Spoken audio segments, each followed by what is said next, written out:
You seem very restless today. Well, I guess I am a little bit, but it helps me if I can move around.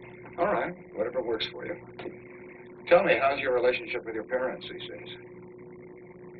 We're getting along well enough, I guess. But there is something at home that frightens me now. What's that? Lesley and Rick are having problems.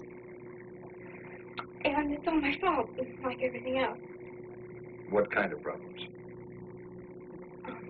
Marital, I guess you'd call them. And why do you say it's your fault? Because it's all the result of Lesley having lied to protect me. Well, if they're having problems, I'm sure they'll be able to work them out. Yes, but what if they don't? If anything happens to their relationship, Judge Stallman could decide that it isn't the right atmosphere for me, and he could send me away, couldn't he? Is that really what's bothering you, rather than being concerned about your parents? No. No, my first concern is for Lesley and Rick, of course, but I have to think of myself, too, don't I? I mean, if I don't, who's going to? And it really is a great spot for dinner. So I was thinking, if you would let Laura go up there with me the day after tomorrow, it'd be a good drive for both of us, and I promise you I'll have her back before her curfew.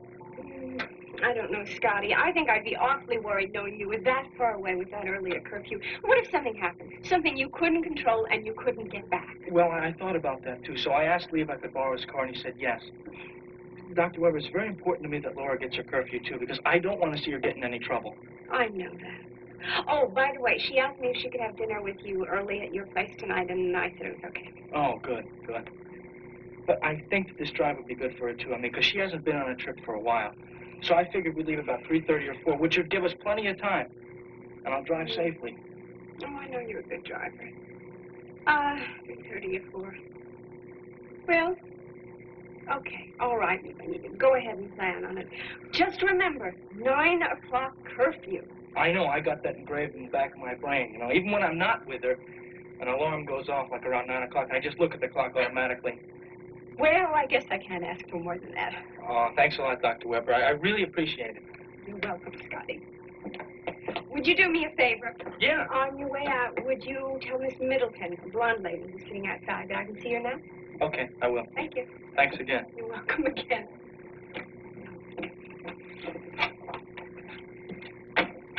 Hello there. Hi, Leslie. I'm sorry I kept you waiting so long. Oh, listen, that's all right. I'm just so terrifically delighted to have so many patients out there. I know, so am I. Sit down, be comfortable. Tell me how your back is today. Oh, listen, those relaxers worked just great, and the heat treatments were fine, too. I'm glad to hear that. How are things with you? All right. Honey, this is Colleen you're talking to. Why do you say things are all right when I know they're not all right? How can you know that? Just from the tone of your voice. And I thought I had mastered the art of dissembling. You know, Leslie, sometimes it is so exciting being with you. You use such big words. Yes, thank you, Colleen. Okay, anyway, nothing has much changed in my life. What about you? Have you had any luck getting a job? Well, not yet, but I got a lot of hope. I mean, the stores are going to be taking on extra help for Christmas time, and I'm sure I'll be able to fit in somewhere. I hope you do. Not real easy, though. I mean, a lot of people are, you know, they don't want to give a job to somebody who's been in jail as many times as I have. I thought you told me you were always cleared. Well, I was, but just being in jail scares a lot of people off. Oh. Well, I'm going to ask around and see if there isn't something that you could do, and then I'll let you know. Oh, gee, I appreciate that, honey. Okay, now tell me how the prescription is doing. Oh, fine. I'm sure it'll last me through the week. Okay, when it's finished, then we'll talk about maybe renewing it, but I have a feeling that might be all you'll need. Listen, my back's going to be well in no time at all, thanks to you. Well, I guess that's all we have to do then. And you take care of yourself. And you take care of yourself, then. Honey, chin up. Things are going to be fine. I mean, they just have to. Thank you.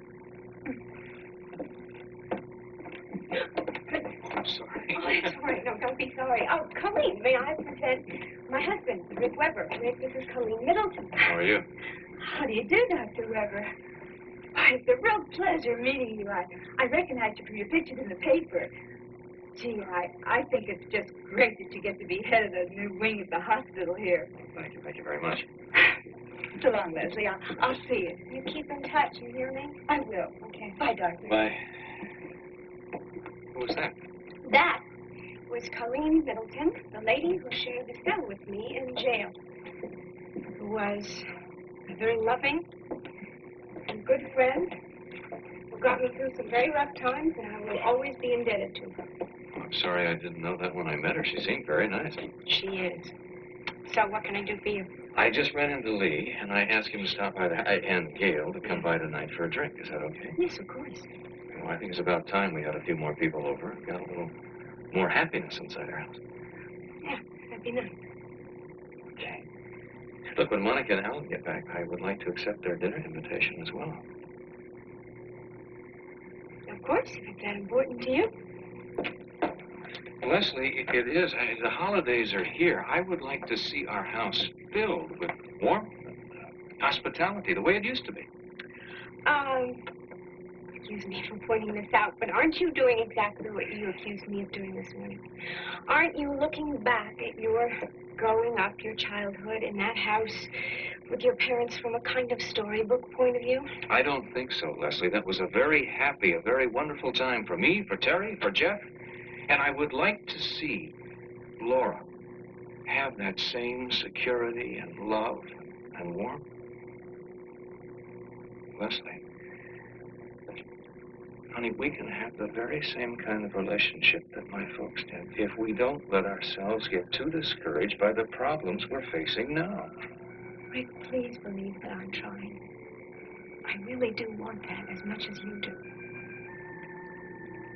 Every time I see you wearing this pin, I think about my mother. And how proud I am to see my wife wearing it. When I saw Jeff earlier today, he looked worn out. Well, you're right. He's really looked tired lately. Well, he's had a hard time of it, but I think last night it was a particularly frustrating night for him. What happened last night? Well, he was supposed to meet that man, Cal Jameson. You know, the one who claims to have all that information about Stephen Margaret. But the man disappeared before he went to the meeting. Good grief, I wish he'd show up and tell Jeff what he knows. I mean, it's got to be miserable dragging on like this. Oh, you're so hard on Jeff, and it's even worse for Heather. No, Diana explained to me some of what's happened. Really, it's bizarre. I mean, the man is an out-and-out criminal. Yes, well, he is. Jeff found that out from the police report. And the assistant district attorney said that the man could be very dangerous. Frightens me for Jeff. Tomorrow. Not at all. I just wish Laura and Scotty could be here to see him. Well, she asked me if she couldn't please go have an early dinner with Scotty at his place, so I told her it was all right. I'm sure they will enjoy themselves just being together for a change. Rick. Yeah. You know, I think Laura is very conscious of the tensions between us right now. Why do you say that? Oh, little comments she makes about things. What things? Things that she notices or overhears. Like you suggesting that you sleep in the guest room. I get it. Hi. Oh, How are you? Hi. Hold up there. I hope we're not too early. Oh, not at all. Hello, Leslie. I'm so glad. How lovely that you were able to come by. Oh, well, it is so lovely to be here. It's been a long time, hasn't it? Too long.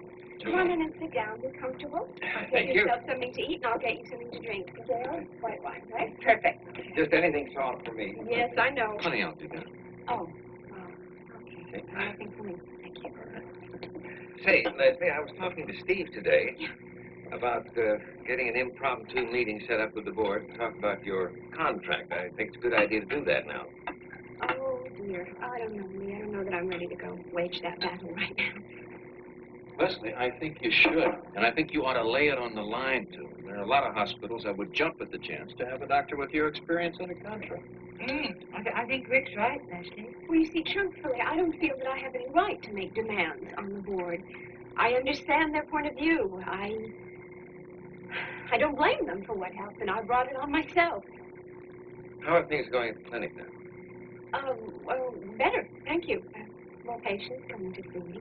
which Well, is encouraging. I think you should make that point to the board.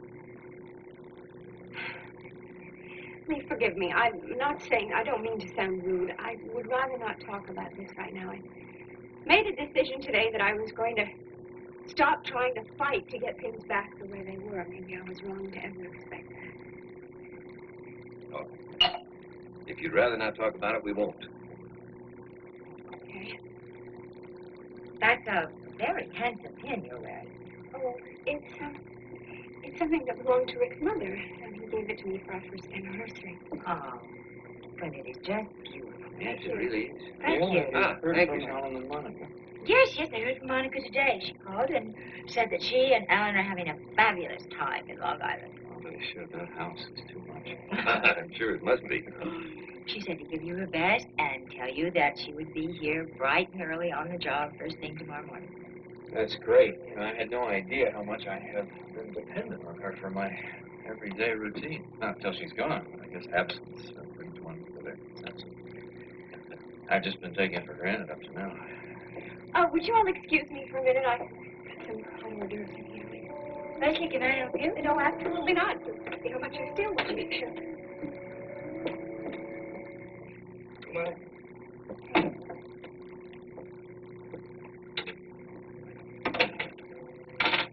Let me help you. Thank you.